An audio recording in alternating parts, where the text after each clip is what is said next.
Esa noche jamás debió comenzar. Si hubiéramos sabido lo que nos esperaba, ninguno de nosotros se habría atrevido a tocar aquella tabla.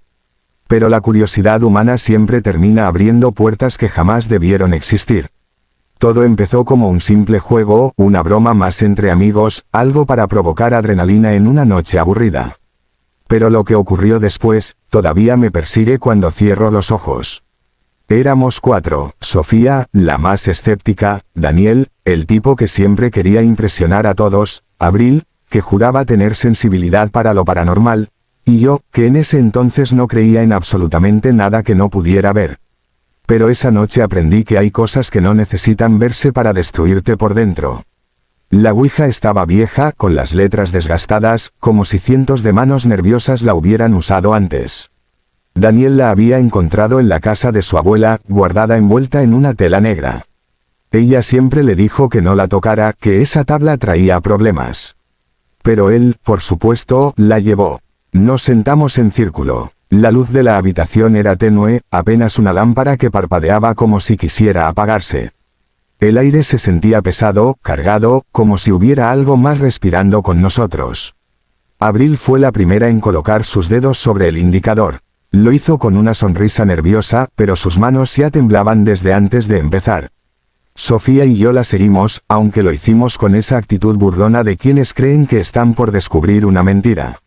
Daniel nos miró seguro, como si él supiera que algo pasaría. Le preguntamos a la tabla si había alguien ahí. Silencio. Solo nuestras respiraciones y el parpadeo molesto de la lámpara.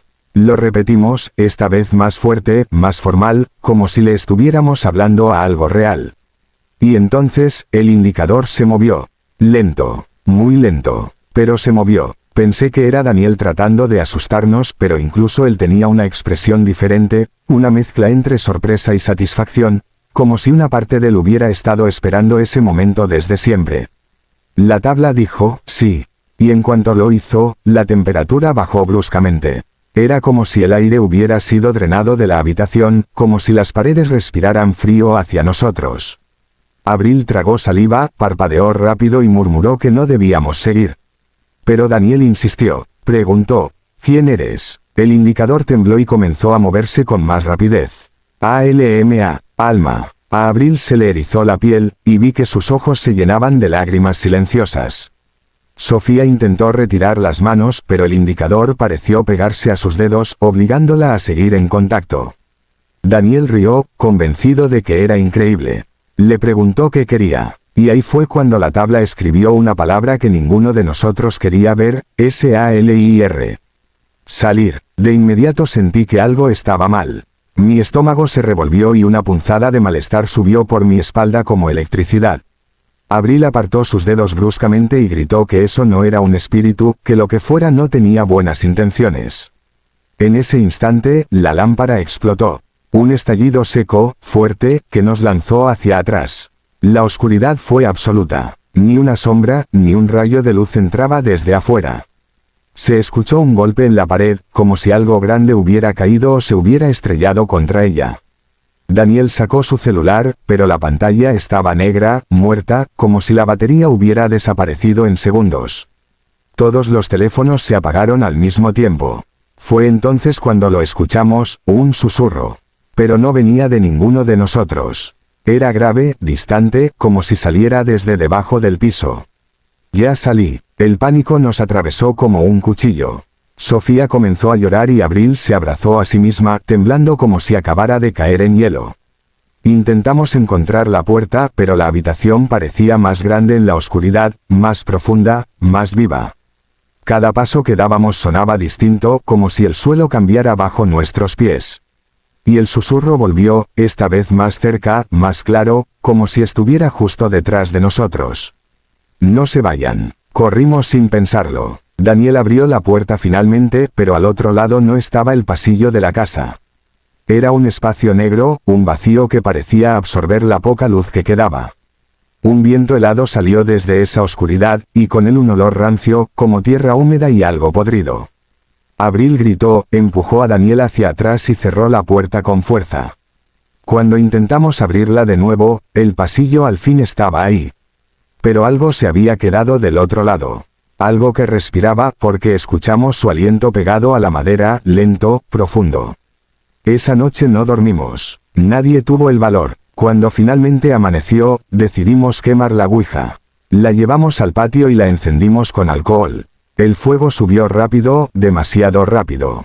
Y lo peor fue lo que vimos entre las llamas. Una sombra. Una figura alta, delgada, que parecía contorsionarse dentro del fuego como si el dolor la consumiera. Abril gritó que retrocediéramos. Daniel cayó al suelo, cubriéndose la cara, y yo tuve que arrastrarlo porque no podía moverse del miedo. La tabla ardió hasta quedarse en cenizas. Pero la sombra se quedó ahí, incluso cuando el fuego murió. Parada, mirándonos. Y aunque intenté no mirarla, aunque cerré los ojos con fuerza, pude sentir su sonrisa. Pude sentir cómo nos marcaba, uno por uno, como si nos eligiera. Esa fue la primera historia. La primera de muchas. Porque desde ese día, cada uno de nosotros comenzó a vivir experiencias que no podíamos explicar. Abril soñaba con una figura que se sentaba a los pies de su cama, tocando el suelo con dedos largos y afilados. Sofía escuchaba golpes en las paredes incluso cuando dormía en casa de su abuela. Daniel. Él cambió completamente.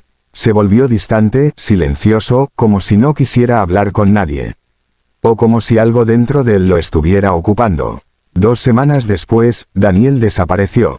Su madre dijo que lo vio salir de la casa a las 3 de la madrugada, caminando solo, sin zapatos, como si algo lo hubiera llamado.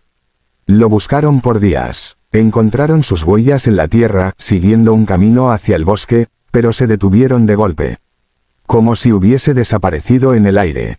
Como si se lo hubieran llevado. Sofía dejó el país. No quiso hablar de lo que pasó. Abril. Ella se volvió muy religiosa, evitando cualquier objeto que pudiera recordarle lo sucedido. Yo intenté seguir con mi vida, pero algunas noches, cuando estoy solo, escucho el mismo susurro bajo el piso. A veces me despierto con la sensación de que alguien se sienta junto a mi cama.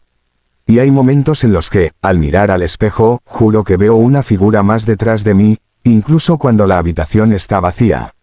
Dicen que la ouija es un simple juego, un pedazo de madera con letras. Pero nosotros aprendimos que es una puerta. Y toda puerta que se abre, deja pasar algo. Algo que no siempre regresa. Algo que quizá no quiere volver. Algo que solo busca un cuerpo, un espacio, una vida para ocupar. Nunca juegues con una ouija. Nunca llames lo que no puedes controlar. Porque aunque creas que no funciona, aunque pienses que nada pasará, puede que del otro lado alguien esté esperando. Puede que solo necesite que preguntes. Puede que solo necesite una palabra.